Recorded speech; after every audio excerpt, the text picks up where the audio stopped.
Hello, here we are. We're going to get started with Genesis chapter 48. Okay, here we go. Sometime later, Joseph was told, "Your father is ill." Excuse me. So he took his two sons, Manasseh and Ephraim, along with him. When Jacob was told, "Your son Joseph has come to you," Israel rallied his strength and sat up on the bed. Jacob said to Joseph, "God Almighty appeared to me at Luz in the land of Canaan, and there he blessed me and said to me, 'I'm going to make you fruitful and increase your numbers. I will make you a community of peoples, and I will give this land as an everlasting possession to your descendants after you.' Now, then, your two sons born to you in Egypt before I came to you here will be reckoned as mine. Ephraim and Manasseh will be mine, just as Reuben and Simeon are mine. Any children born to you after them will be yours. In the territory they inherit, they will be reckoned under the names of their brothers. As I was returning from Padan, to my sorrow, Rachel died in the land of Canaan while we were still on the way, a little distance from Ephrath. So I buried her there beside the road to Ephrath, that is, Bethlehem. When Israel saw the sons of Joseph, he asked, 'Who are these?' 'They are the sons God has given to me here,' Joseph said to his father. Then Israel said, 'Bring them to me so I may bless them.' Now Israel's eyes were failing because of old age, and he could hardly see. So Joseph brought his sons close to him, and his father kissed them and embraced them. Israel said to Joseph, 'I never expected to see your face again, and now God has allowed me to see your children too.' Then Joseph removed them from Israel's knees and bowed down with his face to the ground. And Joseph took both of them, Ephraim on his right toward Israel's left hand, and Manasseh on his left towards Israel's right hand, and brought them close to him. But Israel reached out his right hand and put it on Ephraim's head, though he was the younger. And crossing his arms, he put his left hand on Manasseh's head, even though Manasseh was the firstborn." This is sounding a lot like Esau and himself. Remember, Jacob was younger than Esau, but he supplanted him, took his place in the blessing. Then he blessed Joseph and said, "May the God before whom my fathers Abraham and Isaac walked faithfully, the God who has been my shepherd all my life to this day, the angel who has delivered me from all harm, may he bless these boys. May they be called by my name and the names of my fathers Abraham and Isaac, and may they increase greatly on the earth." When Joseph saw his father placing his right hand on Ephraim's head, he was displeased. So he took hold of his father's hand to move it from Ephraim's head to Manasseh's head. Joseph said to him, "No, my father, this one is the firstborn. Put your right hand on his head." But his father refused and said, "I know, my son, I know. He too will become a people, and he too will become great. Nevertheless," excuse me, "his younger brother will be greater than he, and his descendants will become a group of nations." He blessed them that day and said, "In your name will Israel pronounce this blessing. May God make you like Ephraim and Manasseh." Isn't that interesting? He's giving the only blessing he really has to give, which is being the younger supplanting the older. Interesting. So he put Ephraim ahead of Manasseh. Then Israel said to Joseph, "I'm about to die, but God will be with you and take you back to the land of your fathers. And to you I give one more ridge of land than to your brothers, the ridge I took from the Amorites with my sword and my bow." Genesis 49. Then Jacob called for his sons and said, "Gather around so I can tell you what will happen to you in days to come." Assemble and listen, sons of Jacob. Listen to your father Israel. Reuben, you are my firstborn, my might, the first sign of my strength, excelling in honor, excelling in power. Turbulent as the waters, you will no longer excel, for you went up onto your father's bed, onto my couch, and defiled it. Now, do you remember when we were told that he slept with his father's concubine? So here's the final blessing, and he's getting rebuked. Simeon and Levi are brothers. This is Jacob, Israel, talking, blessing his sons. Simeon and Levi are brothers. Their swords are weapons of violence. Let me not enter their council. Let me not join their assembly, for they've killed men in their anger and hamstrung oxen as they pleased. Cursed be their anger so fierce and their fury so cruel. I will scatter them in Jacob and disperse them in Israel.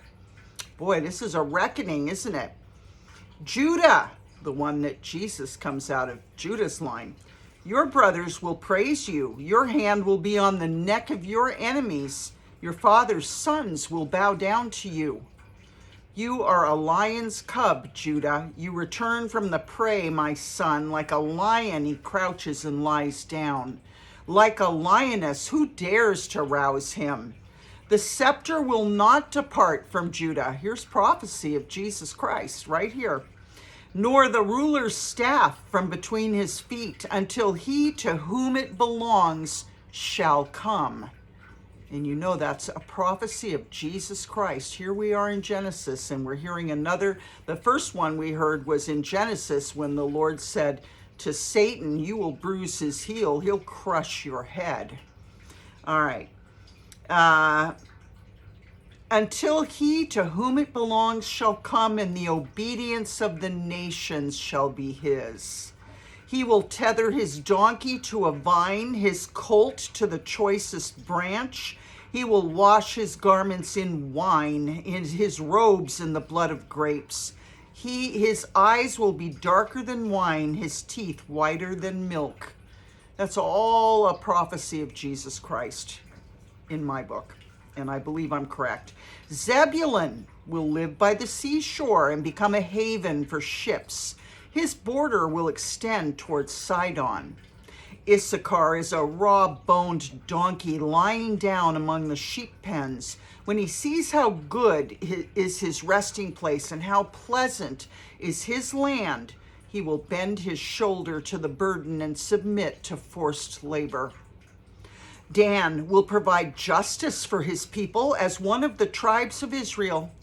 Dan will be a snake by the roadside, a viper along the path that bites the horse's heels so that its rider tumbles backwards. I look for your deliverance, Lord. Gad will be attacked by a band of raiders, but he will attack them at their heels. Asher's food will be rich. He will provide delicacies fit for a king. Sounds like he's going to be a chef or baker. You know, that tribe is going to have that come out of it. I almost wonder if all of these are pictures of the different types of people we have today in terms of occupations. Naphtali is a doe set free that bears beautiful fawns. Joseph is a fruitful vine near a spring whose branches climb over a wall. With bitterness, archers attacked him. They shot at him with hostility, but his bow remained steady. His strong arm stayed limber because of the hand of the mighty one of Jacob, because of the shepherd, the rock of Israel. Once again, even though they don't know Jesus Christ, this is all speaking about him. Because of your father's God who helps you, because of the Almighty who blesses you, with blessings of the skies above, blessings of the deep springs below, blessings of the breast and womb. Your father's blessings are greater than the blessings of the ancient mountains, than the bounty of the age-old hills. Let all these rest on the head of Joseph, on the brow of the prince among his brothers. Benjamin is a ravenous wolf. In the morning he devours his prey. In the evening he divides the plunder.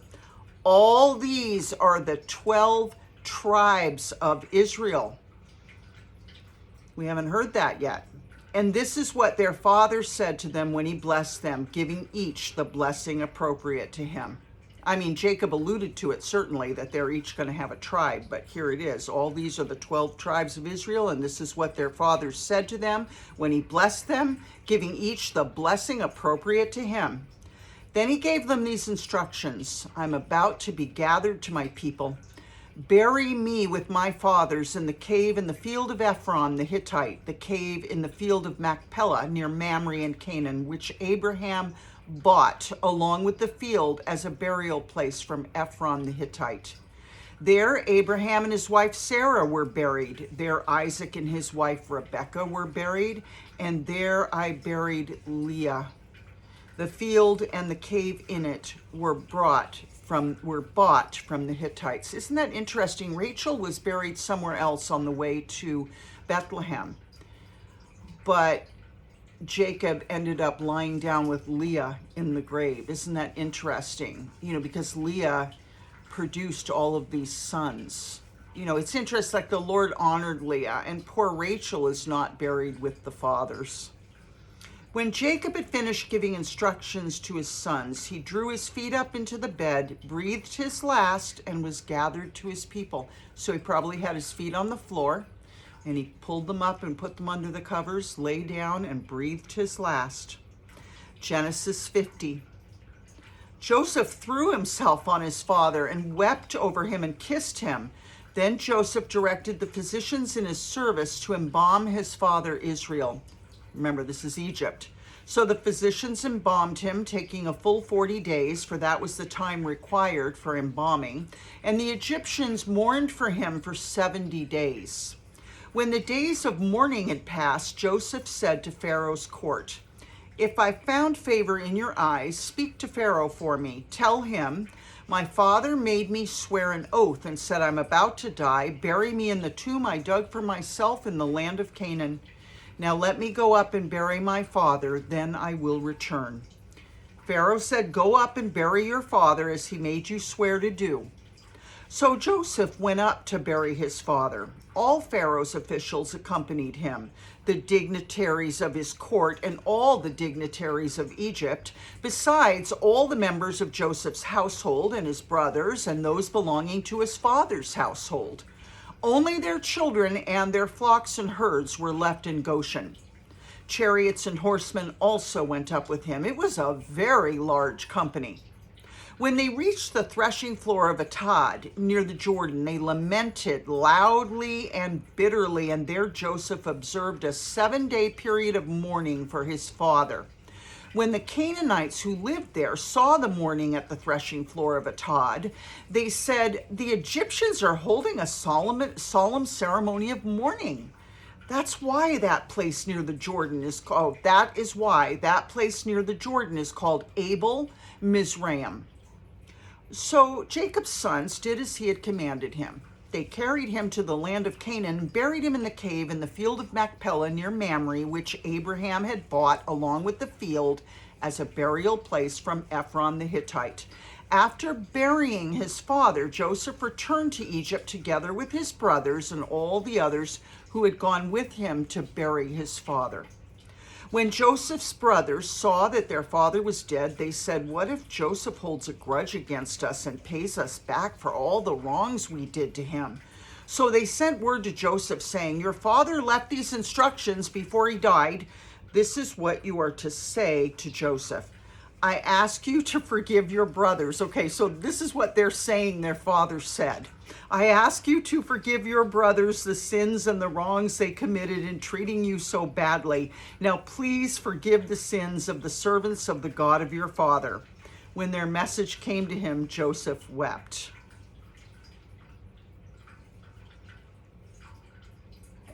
That's interesting. His brothers then came and threw themselves down before him. "We are your slaves," they said.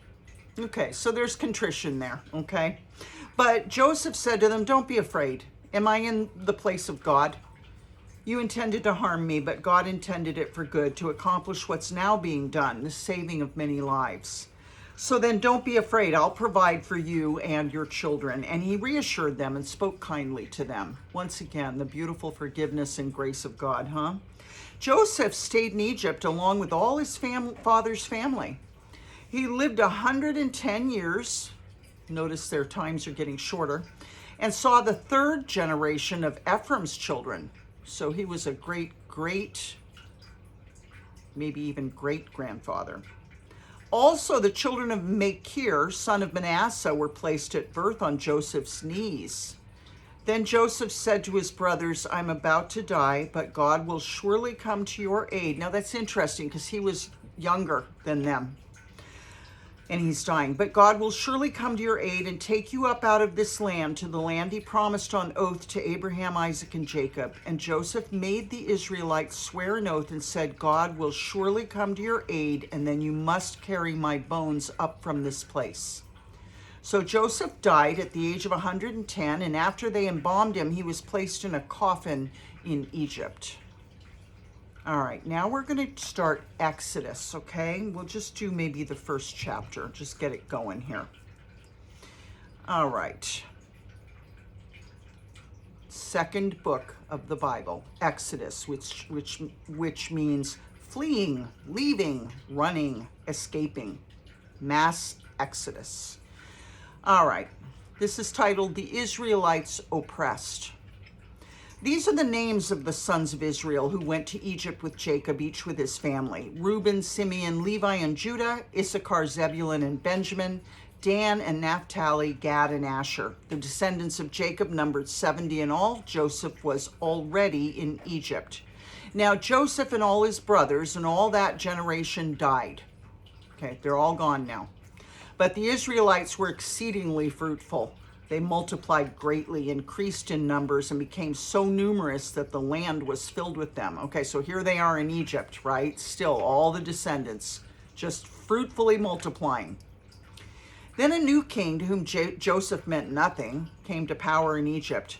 "Look," he said to his people, "the Israelites have become far too numerous for us. Come, we must deal shrewdly with them, or they'll become even more numerous, and if war breaks out, we'll join our enemies, fight against us, and leave the country."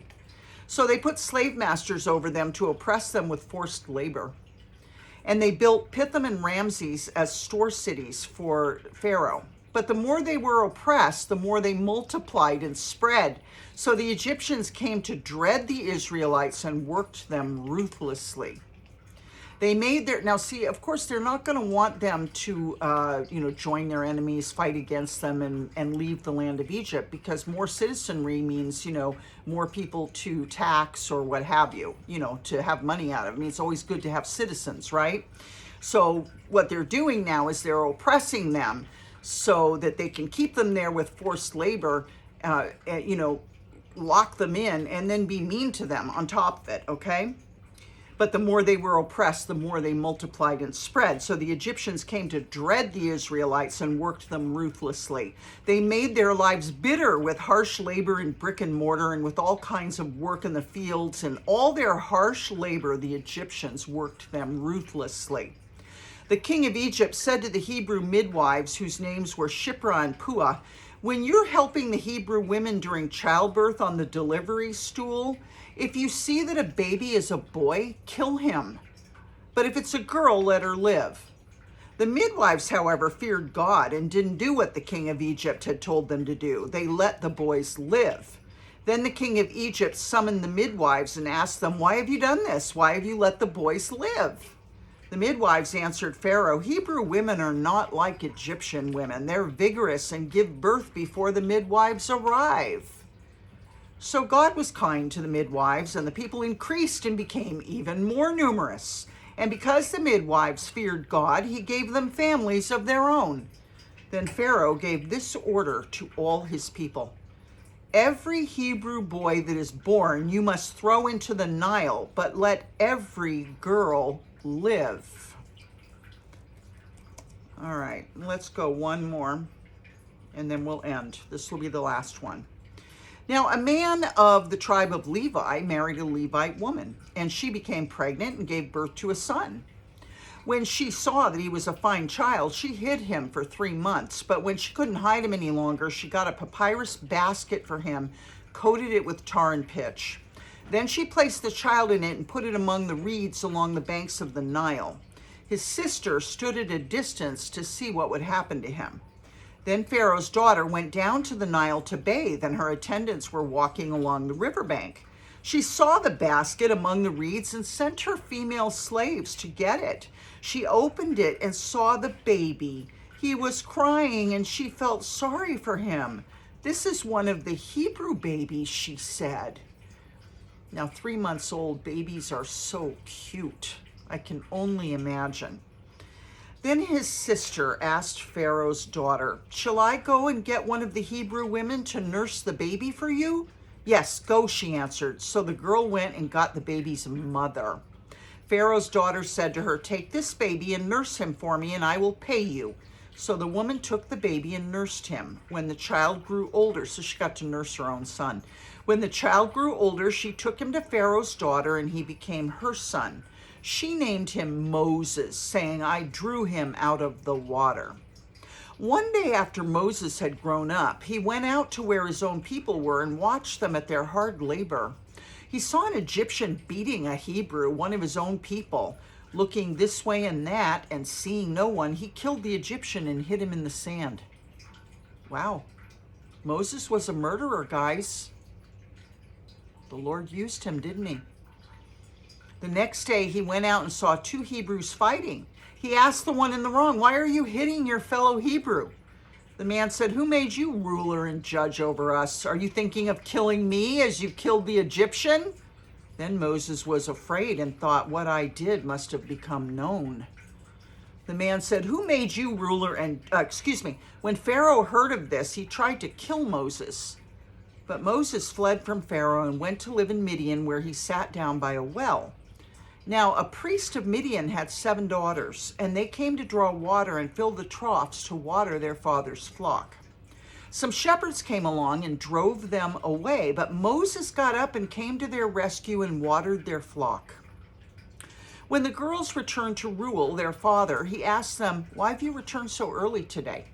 They answered, "An Egyptian rescued us from the shepherds. He even drew water for us and watered the flock." "And where is he?" Reuel asked his daughters. "Why did you leave him? Invite him to have something to eat." Moses agreed to stay with the man who gave his daughter Zipporah to Moses in marriage. Zipporah gave birth to a son, and Moses named him Gershom, saying, "I have become a foreigner in a foreign land." During that long period, the king of Egypt died. The Israelites groaned in their slavery and cried out, and their cry for help because of their slavery went up to God. God heard their groaning, and he remembered his covenant with Abraham, with Isaac, and with Jacob. So God looked on the Israelites and was concerned about them. Okay, so this is way after the 12, the brothers have all passed away. Joseph's all passed away. New ruler in Egypt who doesn't know Joseph. Israelites are flourishing. Egyptians are afraid of them. They say, "Kill all the boys." The midwives don't do it. Moses' birth mother puts him in the river, and Pharaoh's daughter finds him. She actually hires his mother without knowing it to nurse him. And when he gets old enough, his mother gives him to Pharaoh's daughter as her son. And then when he's grown, he goes out into the fields to watch the Hebrews working. I'm not sure. I mean, I guess he knows he's a Hebrew at this point. The Bible isn't telling us. And he tries to he sees one Egyptian being abusive, so he kills him. And then he tries to stop a fight between 2 Hebrews, and they mock him. And he realizes that what he did has spread everywhere, and now Pharaoh wants to come after him and kill him. So he runs, and he ends up at the house of Reuel, marries Reuel's, I believe she's the oldest daughter, Zipporah, and she has a son, and we'll pick it up from there with Exodus 3 tomorrow. I love you, and I ask for your prayers. I'm praying for you, and I'll see you then. Good night.